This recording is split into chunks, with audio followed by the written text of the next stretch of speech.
Here we go. Well, hello there. How is everyone? I hope you're well, you amazing, beautiful, wonderful people. This is video 2 of 3. That's it, baby, 2 of 3, because later I will be going live with none other than XE17 member. Some may say he was actually E17, and then there was some kind of people who danced about a bit in the background, but yeah, that's it, Brian Harvey. And look, we're not, I repeat, not going to be digging into the life of Brian Harvey. Brian Harvey and myself will be going over the TMZ documentary, Who's to Blame? Liam Payne? Freudian slip. That's it, because it seems that TMZ have done a documentary, and it seems to be that they want to make us believe certain things. But if you want to hear our thoughts on that, do join us tonight, 10:45 p.m. UK time. And I'd just like to say thank you to Dope, the king of the moderators. She kindly was able to supply me with the said documentary because we over in the UK are banned from seeing it. We can't get it. We can't watch it. So the British boy band legend and a documentary that is supposed to tell everyone, including his fans, and appease them, give them peace. Yeah, we can't see it. Not allowed to. But it's become clear why. And like I say, join us tonight, and we're going to be going over it. If you're not already subscribed to the channel, subscribe. Like the video, share it. It helps get news out. It helps us reach people so that their only conduit to the news isn't the people who are bought and paid on the daily. But anyway, I just thought I'd jump on this because this came out about not very long ago, about 40 minutes ago, right, as of recording this video. And it is talking about Liam Payne, obviously talking about Liam Payne, with another statement now being made, right? So Liam Payne was foaming at the mouth with psychotic episode in his final hours. Hotel massage therapist who manhandled, saw Liam Payne hours before his death has claimed the former One Direction star was having a psychotic episode as he was foaming at the mouth. Because they're all doctors who work in the Casa Sur Palermo, didn't you know? They are all medical professionals, so they're able to look at someone and understand that that person, just by looking at them, that person is under the influence of narcotics because they're doctors.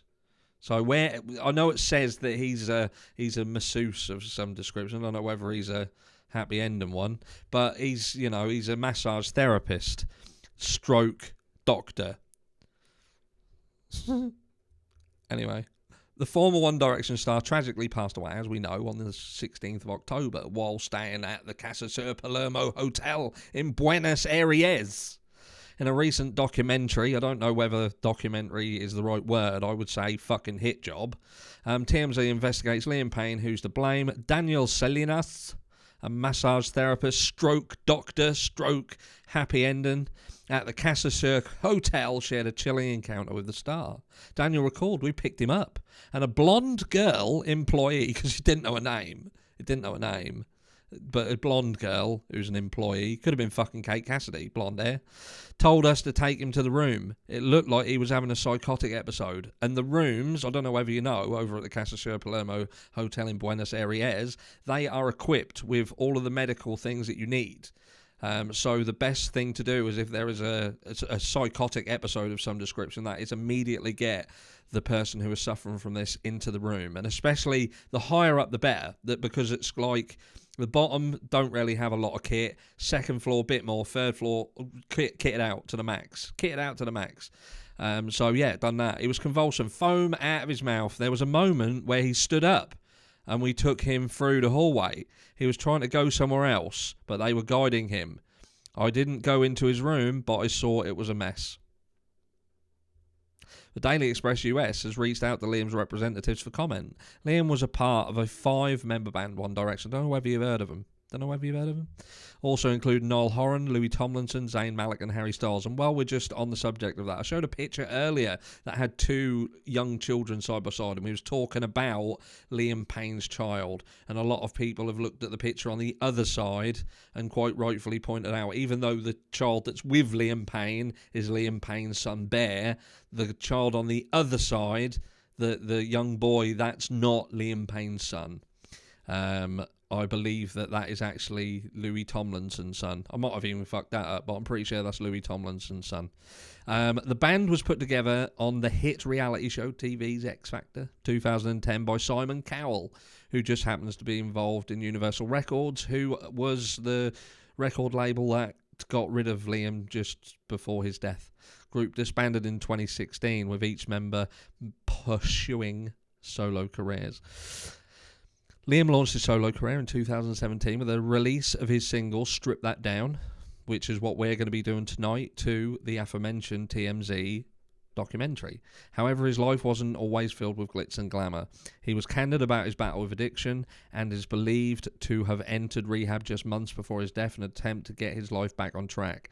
Again, they don't rarely mention that there's so much more to Liam Payne in the meantime, and there's a pattern emerging here, and there are some statements that's being made. There's some things that rarely don't make sense around what happened to Liam. I can promise you now, by the time we've gone over this documentary with you, you will fully understand that there is a very clear point to it.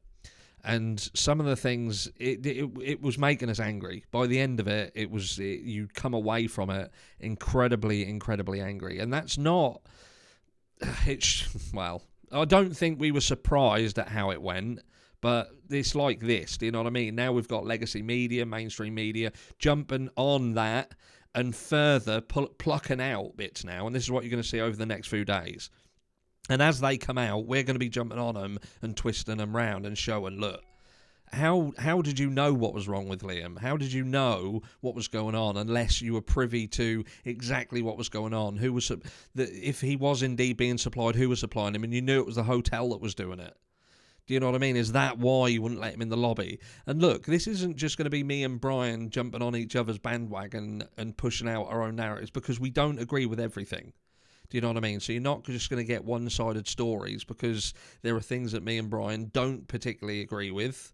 But we do firmly fall down on the side of what we're being told is absolutely, undeniably not what happened here. And there are people who are lying.